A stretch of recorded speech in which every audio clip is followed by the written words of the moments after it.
What is up, guys? This is the Casual Wrestling WWE Premium Live Event Payback Post Show for September 2nd, 2023, coming to you Saturday night from the Casual Wrestling Community Studios here in San Antonio, Texas. I am Nerdy D, and if you are watching or listening to this, you are part of the CWC. We have a lot to talk about tonight, but before we do, make sure to leave the show a 5-star review or a like or a thumbs up on whatever platform you're listening or watching this show on. Let's jump right into the main event from Payback tonight. So let's start with the good. The good from tonight's main event.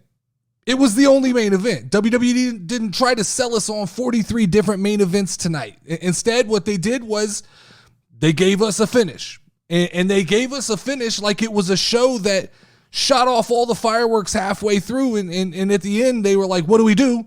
We don't have any fireworks left. And that's what it looked like to me.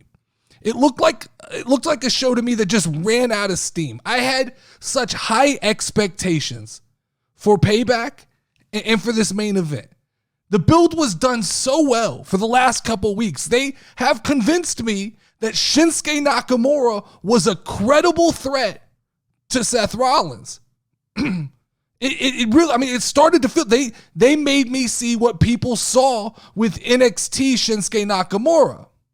And I really had felt like Seth Rollins had overstayed his welcome, that the annoying babyface gimmick was coming to an end, and this was going to begin the era of Shinsuke Nakamura.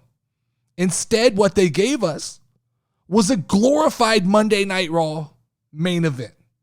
That's what Payback's main event was. And here's the problem, CWC. I think we're starting to see a little bit of a pattern. We have enough sample size now to start seeing patterns in what Triple H does with his booking. And there's a word that comes to mind now when you ask me about Triple H's booking, and that is safe. Triple H books safe. Remember that word because it's going to be a theme throughout tonight's show. It's safe. Triple H doesn't want to take any risk. He wants to book the show in the safest way possible with the people he knows will get a reaction when we show up next week to Monday Night Raw. Seth Rollins, he's the safe choice. Seth Rollins, he's the safe champion. You can count on him week in and week out to show up. The crowd's going to sing his song. You can count on him to take up 10 minutes of a 3-hour show doing some promo where he's, maniacally laughing and really just not really saying anything. You can count on that. Shinsuke Nakamura, that's more of a wild card. We spent the last 2 weeks cutting all these promos in native languages, all for nothing, all to go back to exactly what we've been doing, more Seth Rollins. And for a premium live event that started off extremely hot, it was such a fizzle. That was such a fizzle at the end. Such just a lackluster finish. It left me just looking at the screen going, what? That's it? No, something's going to happen, right? Michael Cole did his send-off, and I'm like, no, something's going to happen. Nope, that was it. That's how the show ends. That logic doesn't work for me. The logic of that main event it doesn't work for me. We stress for the last 2 to 3 weeks. We stress this back injury. We talk about how serious this back injury is and how Shinsuke Nakamura is the only guy who has ever really honed in and locked in on this back injury. And then Shinsuke Nakamura spends the entire night focused, and Michael Cole, and they just keep beating into our fucking heads about this back injury. That's all they talked about. The entire match was this back injury. And then what happens? Shinsuke dominates most of the match, beats on the back, twists the back, pulls the back, puts him into back submissions, and ultimately it ends with a desperation scramble. Seth Rollins hits the worst curb stomp I've ever seen in my life, crawls over in pain, and what seemed like it took him a minute to get to the pin, and he still gets a clean 3 count. All right. There goes Shinsuke Nakamura's credibility. You're not going to convince me again that he's got an opportunity to be champion, so that's it. Triple H really didn't give a shit. We all thought like, oh shit, Triple H is going to do what should have been done back when Shinsuke was hot. Nope. Nah, this was just a stepping stone. This was just another stepping stone for Seth Rollins to move forward on his title journey. Good job, Triple H. Good job building up Shinsuke Nakamura to nothing here. Because that's what send him back down. Let's let him fight Bronson Reed some more. I try to be open-minded. I try to go into every WWE match with an open mind to at least go, let's explore what could possibly be happening here. And I look at this match, like, I don't fucking get it. I don't get it. I don't understand any of this booking. It's just bad. That was just bad. And I don't like to just say things are bad, but that was just bad. On the casual wrestling scale, 1 to 5. 5 being the best, 1 being the worst. That's a 2. That's a 2. And on the casual scale, that translates to bad. I don't know if y'all remember, but the casual scale goes, let me pull it up here. It's at the bottom of my document. It's I think 1 is terrible, 2 is bad, 3 is okay, 4 is great, 5 is amazing. It was bad. That was a bad match. Even if that match ultimately leads into a cash-in on Monday Night Raw, if it leads into Seth being so beaten down that Damian Priest gets the opportunity to cash in, it's still a stupid ending for a premium live event. A premium live event, they're supposed to be premium. There's nothing premium about that main event. All that main event did was leave people kind of baffled and confused. Nobody left that arena excited about what just happened. I think that more fans were behind Shinsuke Nakamura. More people were interested in a title change than they were in Seth Rollins. Triple H, don't get it twisted. Just because they sing the song does not mean that they need Seth Rollins to be champion forever. And so if Damian cashes in on Raw, it just shows me that WWE doesn't value the premium live event the way it used to. When they were pay-per-views, when they had to convince you to buy them.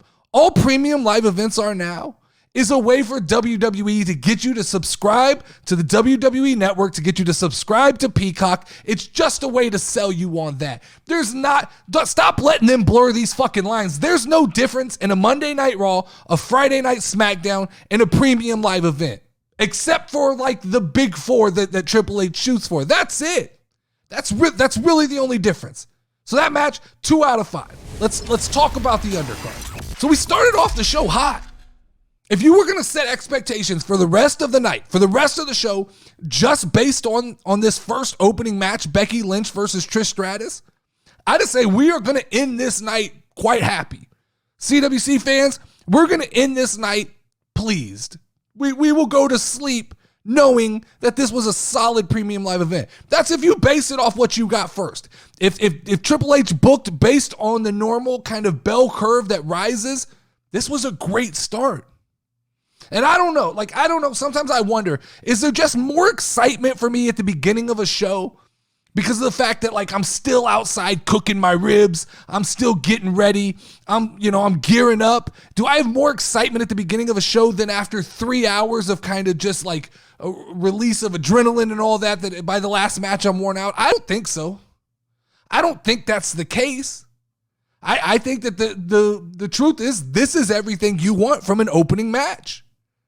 And especially in a story that I had thought well overstayed its welcome. I thought that we had gotten way too much saturation out of this Becky Lynch and Trish Stratus story and that it was prime time to come to an end. But hell, they pulled it off. That was ultimately everything you want in a wrestling story. We got everything. I left that feeling appetized, right? Now, I would like to start this with a formal apology, which I don't do often, but I think it's only right that I apologize to Trish Stratus because I said I didn't want to watch a 47-year-old Trish Stratus in a cage match. Boy, was I wrong. Boy, was that a dumb thing to say. Trish showed she can still go. In fact, she can still go better than probably 85% of the women's roster. The fucking whelp on her forehead and all that she put all the spots that she put her body on the line tonight for the WWE Universe and the CWC, for that, I genuinely say, I apologize, Trish Stratus, and I'll say it. Thank you, Trish. Thank you, Trish. Thank you. That was impressive. Becky Lynch showed up. Becky Lynch showed out. In the WWE ring, no one's more consistent. There's nobody more consistent than Becky Lynch. I from time to time, her promos wear me out. I think that she cuts promos in the most formulaic way possible. But when it comes to premium live events, getting in the ring and just straight up X's and O's of storytelling and wrestling, there's nobody better, man or woman, than Becky Lynch. She just always, very, very, very rarely do I come on the next night and talk about a bad Becky Lynch match. It just doesn't happen. But like I said, this match hit everything that a wrestling fan wants. This match had it. Match ends, we get Zoe and Trish turning on each other. That's perfect. That's what we want. It's that and then. It's that little bit more. It's like, yeah, you gave me a great match, but what's next? What's the and then? What's the one more thing? We got the one more thing. That's how you transition. That's how you keep a story going. That's how you move from point A to point B and you keep me interested. I'm ready to go. Let's go. Zoe Stark, Trish Stratus. Let's start it on Monday. Then backstage, you just gonna sprinkle some little bonus on top. Backstage, we got a little teaser of Becky Lynch possibly going back to NXT and working a little storyline with Tiffany Stratton. That could be fun. I'm not mad at that.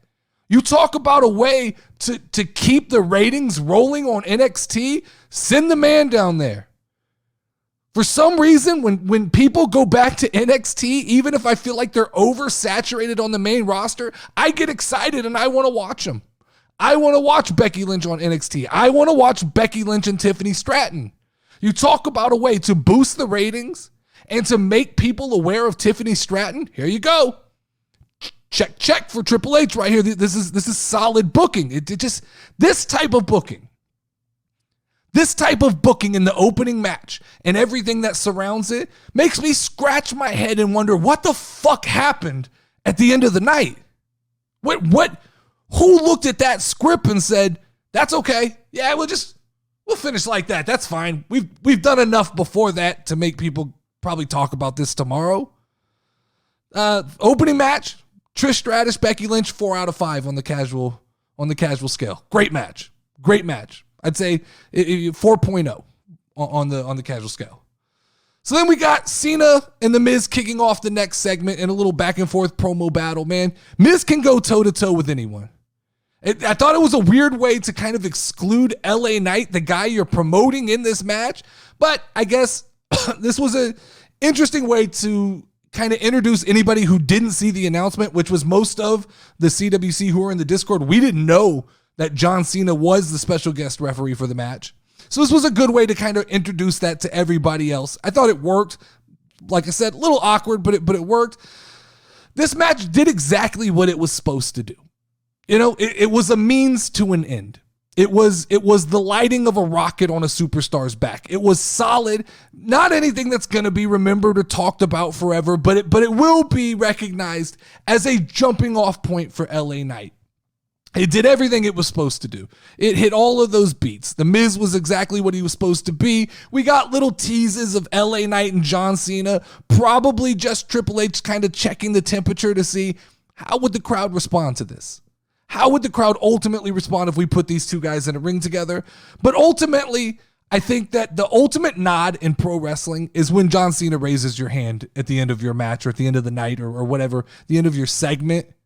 That's the stamp of approval. That means you're one of the guys. You've got the rocket strapped on your back. They've loaded it up with fuel. And John Cena raising your arm, that's him hitting the switch and igniting it and going, all right, buddy, you're in for a ride. This is about to happen. So I get it. I don't think that this match necessarily needed John Cena, but I get why you feature him here. I understand the optics. I understand the headlines will read, LA Knight beats The Miz, and under that on every news website will be a picture of LA Knight with his arm being raised by John Cena. I get the optics. It sells. In every little Facebook group, this picture will be posted, and it will get people excited, especially people who still don't quite know who LA Knight is. You see him next to John Cena, they might start to take notice. Crowd was hot. The crowd was there for LA Knight. This isn't something that's going away. WWE has to capitalize. They have to immediately roll LA Knight into the next big thing. Let's get him into the next story on SmackDown. And I think the only real viable title right now is the United States title, but I'm not sure if LA Knight needs a title, to be honest. I think you keep him away from the titles until he's in line for one of those big boy straps. I think until then, feed him these heels. Feed him Austin Theory. Feed him somebody else who can just kind of give him just another step up that like progression to get to that next level. I don't think you need to immediately throw him into like a United States picture against Rey Mysterio. Let Santos, let Rey Mysterio, let those guys all kind of fuck around with that title that doesn't really matter anyway. And let's keep slowly building up LA Knight until we get him where we need him. This match, 3 out of 5 on the casual scale. It's a solid, okay match. I don't think that nothing in that match blew anybody away. If I'm scoring it like on exact terms, it's 3.999999, but we always round down on the casual scale. So it's a 3. It's an okay match. So Rey Mysterio and Austin Theory is exactly what I thought it was going to be. This was just a match put on a premium live event to button up all of the loose ends.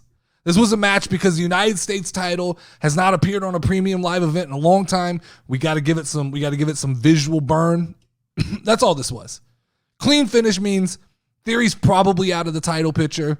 They're not going to fuck around with that too much longer. Still a little confused on the LWO situation. I don't fully understand Rey Mysterio and Santos's relationship. Like, Santos is clearly the young talent that should be pushed. But yet Rey is getting all the burn here. And if we're headed towards a Santos heel turn, let's get there. Let's fucking get there already. Like we've let this slow burn long enough. Let's get to the point and let's get that story started. Friday. Let's do it Friday. No better time than the present to get that started, because this was just holding. This was more safe booking. Remember that word safe? This was safe. This was the babyface taking the victory. This was tying up loose ends for Austin Theory. That's all it was, But more importantly, what do you do with Theory at this point? I mean, you spent the last 2 years trying to convince the WWE universe that he was a big star, all to end up 2 years later with everybody kind of looking at a pile of average, generic white wrestler. That's it. That's what Theory is. He has no personality. He has no real accolade to hang his head on. He beat John Cena, but nobody really gives a shit. So what do? A tag team with Waller? I liked it. I liked what they teased last Friday, but I don't know. The tag team division is already so bogged down with teams waiting for opportunity. Do you really want to throw Theory and Waller into that mess and see where they rattle out? I still believe that if you give Theory his cell phone back, and I'll beat this drum until the day I die, but I believe if you give Theory his cell phone back, you can repair his image and you can start going back to what worked before. Because it was working. There was a point in time. I remember going to a Friday Night SmackDown in Austin, Texas, and Theory was booed out of the building. He was the most hated person in the arena. Did it. I was there. You can't convince me otherwise. Then we stripped him of everything that made him matter, everything that made people hate him, and he absolutely fell flat. So I just, I want to point out something. I want to point this out. I want to take my victories where I can take my victories. Do you guys remember, anybody who's been listening to this show for a while, do you guys remember day one, when they stripped Theory of the cell phone, I called it out. I called bullshit. I told the IWC it was never going to work. And the IWC came for me and they told me that they had to make Theory more serious. It was the only way people would take him serious. And they got mad and they screamed at me and my TikTok blew up. But here we are. It didn't work. I told you guys I would remember. I told you guys I would circle back to this. This is my cash in. I was right. Once again, Theory needs a repackage. That didn't work. You know what would work? just take him back to what was working. Either give him the cell phone back or pair him with like Gargano, Loomis, and Ciampa and build a new version of their NXT faction. But that's it. Like, it's not hard. It's not hard to book Theory. He's got the look. He's got the athleticism. He's got everything. Just stop stripping it all away from him. But before we book Theory into a favorable position, let's squeeze like the last little bit of juice that you got the last 2 years out of him and feed him to LA Knight. LA Knight's going to need another victim. Theory seems like somebody that would be another kind of chosen one stepping stone for LA Knight. LA Knight would get on the microphone, destroy him for a couple weeks, causing Theory to kind of revert to an introspective look and go back to his old ways. I think that works. Rey Mysterio versus Austin Theory was a 3 out of 5. It was as low of a 3 as you could possibly get, but I'm not willing to call it a bad match. It was an okay match. That's what it was. So we got the Steel City Street Fight. Kevin Owens and Sami Zayn versus Finn Balor and Damian Priest. And this is one of those no expectation matches that ended up just absolutely blowing me away. I had no expectations for this. I think last week I talked about it saying that, yeah, it's probably going to be good. It's probably going to be a change of the belts. I think that the Judgment Day would win, which I called correctly, but it ultimately, I don't think I had this kind of expectation for it. And I will say, I should have known, right? Kevin Owens is built for street fights. That's what he does, jumping off the top of shit. He is the most AEW WWE wrestler that we have, ultimately. And not that I even love it. I don't love the spot of jumping off the stands onto the table, barely catching the table, landing on the floor, probably broke 2 more ribs, probably fucked himself up for the next 6 weeks. But it looks like they may be getting a rest. But he's the most AEW WWE wrestler we have. And I should have known that a street fight, that's Kevin's match, right? Then you look at Sami Zayn. For all the ups and downs that Sami Zayn's had in the last year, he's not going to give you a bad match. He's just not going to give you a bad match. So you factor that in. Then you got Finn Balor, who's always solid, never going to give you a bad match. And then you have Damian Priest, who looks like a fucking star. Like, everything about Damian Priest right now is reading superstar. His ring gear was fire. His look is fire. When he gets in these big time matches, he performs. That's recipe. You throw those 4 guys in, that's a recipe for a solid night. But then on top of that, Dirty Dom showed up. And y'all know I love me some Dirty Dom. Dirty Dom shows up. He gets into the mix. JD McDonough shows up. He saves the match at one point. Rhea Ripley spears somebody through a barricade. This match has everything you need to make an arena go crazy, and that's absolutely what it did. The only problem, and I'm going to nitpick, the only problem with this match is that it wasn't the main event. That's it. That was your main event of the night. That's the match that sends everybody home happy. I don't know why we're fucking around pretending like we have to have these world heavyweight title matches go on last. This was the go-home match. Michael Cole at one point during Becky Lynch and Trish Stratus said that match, that the cage match was a match of the year candidate. I think he was a little bit confused. This is the match of the year candidate, Michael Cole. This is the one that'll be in conversations tomorrow. This is the one that mattered. This was the prime kind of pinnacle of the night. And now this is 2 matches for Damian Priest this year where I think we got to stop saying it's overachieving and we're just getting Damian Priest quality matches. We got Damian Priest versus Bad Bunny at Backlash, which overachieved. And we got this Steel City Street Fight, which by everybody's expectations overachieved. That's a lot. I mean, that's a lot. That's a lot of success for somebody who's not expected to perform at that level. Now, if you look at the Judgment Day, that's a lot of gold. They're carrying a lot of gold. That is a lot of belts for a team that was on life support maybe a year and a half ago. They have more belts than the Bloodline ever had in their entire run. I think you're seeing a little pattern here with Triple H is he likes these big dominating factions. These factions seem to be a thing that worked for WWE. So this is going to make Monday Night Raw fun now because it's the Judgment Day show. They're not lying when they say Judgment Day runs Monday Night Raw. They run Monday Night Raw. They have just about every title you can have except Gunther's Intercontinental Championship, because it looks more than likely like Damian's headed on a path to get that World Heavyweight Championship. Now, I still see a path to split the titles by having Finn Balor and Damian Priest disagree, have them kind of split off, have Finn take one set, have Damian take the other. I still think that's a viable option. I don't think they're really going to do that, but it's a storyline that's kind of, grown on me that I would love to see happen. Oh, grading this match on the casual wrestling scale. This is an interesting one, right? Every bone in my body wants to go 5 out of 5. 5 stars, 5 jalapenos, whatever we're giving it. It's a 4 out of 5. It's a 4.999999999, and we always round down. That's the problem. We always round down.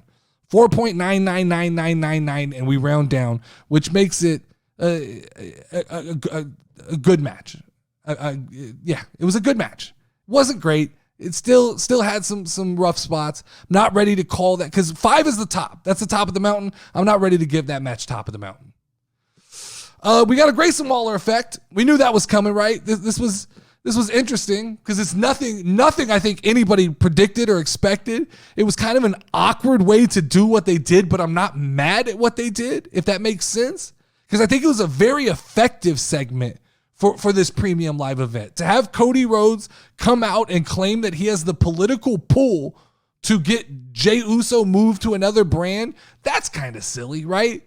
Like, it's kind of silly that if you have that kind of political pull, then you should be in some title matches there, buddy. You shouldn't be, fucking around with Brock Lesnar and these other guys. You should be fighting Seth Rollins at the next premium live event if you have that kind of sway. Little bit of a jab at our intelligence, but that's okay. They saw an opportunity to get a pop, and they used it. For no other reason, this was a solid way to surprise fans, get a great pop from the crowd, and have both Usos on 2 different shows. We got 2 Usos, 2 different shows, 2 dope new theme songs. I think everything about this works. I don't care how we really got there. This essentially means that I guess Jey Uso's part in the Bloodline story is over for right now. For the time being, I don't see any way that you can get him back involved unless, and this is a big unless Triple H feels like there's an opportunity to do Team J versus Team Jimmy at Survivor Series.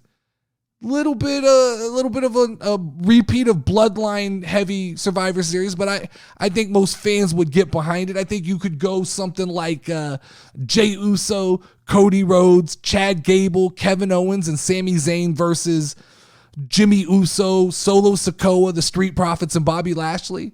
That would make for a fun, entertaining Survivor Series. I hope it's War Game style again, because I think that mixture of guys could put on a hell of a match. If I was WWE, if I was Triple H, I think very quickly I would test out the World Heavyweight Championship on Jey Uso. See how the crowd reacts. I'd give him an opportunity. See if that's what the fans want. They popped for him tonight. The crowd was definitely interested in Jey Uso. And that belt, like I said, I keep beating this drum, but that belt is wasted on Seth Rollins. I think that the saturation of Seth Rollins is kind of reached its pinnacle. Unless Seth makes a character change, I think it's time to get that belt off of him. So then the only other match we have to talk about is, I don't want to call it the co-main event, because we just got away from WWE branding every match of the night a main event, but essentially when you have 2 title matches, they're co-main events. This was the co-main event of the night. And this was another kind of awkward one, because I think it fell victim to the same thing that the main event fell victim to, and that was it's safe, right? It's the safe way to book a title match. You look at the card, the entire card up until the last 2 matches, up until Rhea Raquel, up until Seth Shinsuke. Look at the card. You had cage match. You had the biggest star in WWE right now, LA Knight, with John Cena involved in his match. You had a street fight. And then you had Theory and Mysterio, which wasn't a big deal. But you had those 3 kind of high energy matches on the front end. You front loaded your show, and then you back ended your show with title fights, which are great, but they don't, there's not a lot of gimmick to those matches. On any other card, I think these 2 matches are fine. I think these two main events are perfectly fine. But on this card, with all of that action, I definitely think it felt like the show ramped down. Now, Rhea and Raquel wasn't bad. It's not a bad match, but it wasn't good. It definitely wasn't good either. It was somewhere in that murky, like, I'm not really sure what the booking was and what we were supposed to think, right? WWE has to do a better job of making us care about Raquel Rodriguez and not making her feel so fragile and broken all the time, right? And the packaging and presentation of Raquel is absolutely not up to the par of somebody that I think would be in the ring with Rhea Ripley, right? She's got a bad theme song. Let's be honest about it, right? That theme song is the least intimidating theme song of all time. She's got a bad entrance. The whole like coming out and showing your back, that's cool. It's impressive, but it's not intimidating. It feels like the gimmick of somebody who's not a main event star, you know? And she just has bad babyface mojo to me. Just kind of happy-go-lucky. She doesn't have a strong identity yet. Like, if she was ice cream, she's definitely just vanilla. Like, nothing wrong. She's very good, has all the foundation to be great. I am a Raquel Rodriguez fan. But just like something's missing. There's a topping. Like, there's something missing that we've got to do to get her to that next level. Your shoulder blades can't be the most interesting thing about you if you're going to try to be a co-main event on a WWE Premium Live event. And WWE did their best to try to sell us on the idea that this was like Mark Henry versus the Big Show in the women's division, right? These are two big, strong women going at it, and these are, you know, their strengths going to cancel each other out. But it doesn't read that way visually. It's just something about women's wrestling. It doesn't read that way visually. I think that this match suffered, number one, from being too long. I think that with Rhea Ripley, you tear a page out of Brock Lesnar's handbook and book Rhea Ripley the same way you book Brock Lesnar. Every time Rhea Ripley's in the match, she should initially dominate. It should look very bleak for her opponent. Then all of a sudden, her opponent should defy the odds. There's a spark of hope. Ultimately, looks like they could get the win, and then Rhea should rip that out of their hands with her impressive abilities and in the match in kind of a dominating fashion. I don't think Rhea Ripley needs these back and forth matches, especially if other people aren't going to show up to be legitimate rivals. I don't think that works. So, I fall back and forth on where I would put this match on the casual scale. There's a part of me that wants to go with the 3, but then like my gut deep down inside says this is 2.999999, and we always round down. And so 2.9 out of 5 is a 2, which makes it to me a bad match. And I know I'm going to eat some shit for that. I know there's a lot of people who aren't going to like that score. There's a lot of people who are going to come out and say that it wasn't that bad. No, it was. Like it was. I caught myself falling asleep a couple times. It definitely didn't keep my interest. There was nothing in that match that made me go, oh, wow, that was good. In fact, towards the end of the match, I felt like it got a little bit sloppy. I think those two are better than that. I think they have potential to put on better matches than that. And I think that on the casual scale, got to be fair, 2.9999. We always round down. That makes it a bad match. So here in the casual community, we like to recognize the matches in WWE that stood out just a little bit above the rest. So every premium live event, I like to give out awards to the match and superstar of the night. Tonight's match of the night, without a doubt, easy. This is super simple. I saw people try to sway the conversation to Becky and Trish Stratus. Great match, but not match of the night. Match of the night was the Steel City Street fight. Kevin Owens. Yeah, just so much going on, right? Kevin Owens, Sami Zayn, Damian Priest, Finn Balor, Dominic Mysterio, JD McDonough, Rhea Ripley, all of that combined into, a proper kind of hardcore style match in WWE. Kevin Owens bleeding, the Kevin Owens spot jumping off of the rafter, the changing into the hockey jerseys. Definitely match of the night. Definitely the most exciting match of the night. Interestingly enough, though, I'm not willing to give MVP to any one person inside of that match because I think that was a group effort. And this might be interesting, and this might be a little controversial, but my superstar of the night, my MVP of 2023 WWE Payback is Trish Stratus. It's Trish Stratus. I think that when I look at that card from top to bottom, the person who showed up, defied my expectations, put themselves in probably the most risky positions, had visible body damage, and just really showed up was Trish Stratus. I think Becky Lynch is in that conversation, but ultimately I think Trish Stratus is the person who just defied everything that I thought I was going to see tonight. So I will openly give the superstar of the night to Trish Stratus. All right, so where does that leave us overall with an overall score of 2023 WWE Payback Premium Live Event? If you add up all the scores from the night, it literally comes out to a perfect 3. WWE Payback Premium Live Event was a good Premium Live Event, and I think that's very fitting. I think that score is exactly what it should be. I think if you're looking in a encyclopedia for the prime example of just a good Premium Live Event, this is what you see. This is the type of Premium Live Event you see, right? Had some ups, had some downs, had some sleepers, had some solid like big time matches. It had enough gimmicks to keep everybody invested, but that's the definition of a good Premium Live Event. Wasn't great. Nobody leaves here going, 2023 Payback was a great Premium Live Event. Nope, nobody says that. Nobody leaves here going 2023 Payback was a bad Premium Live Event. I think that ultimately, on the casual scale, this ends up being a good Premium Live Event.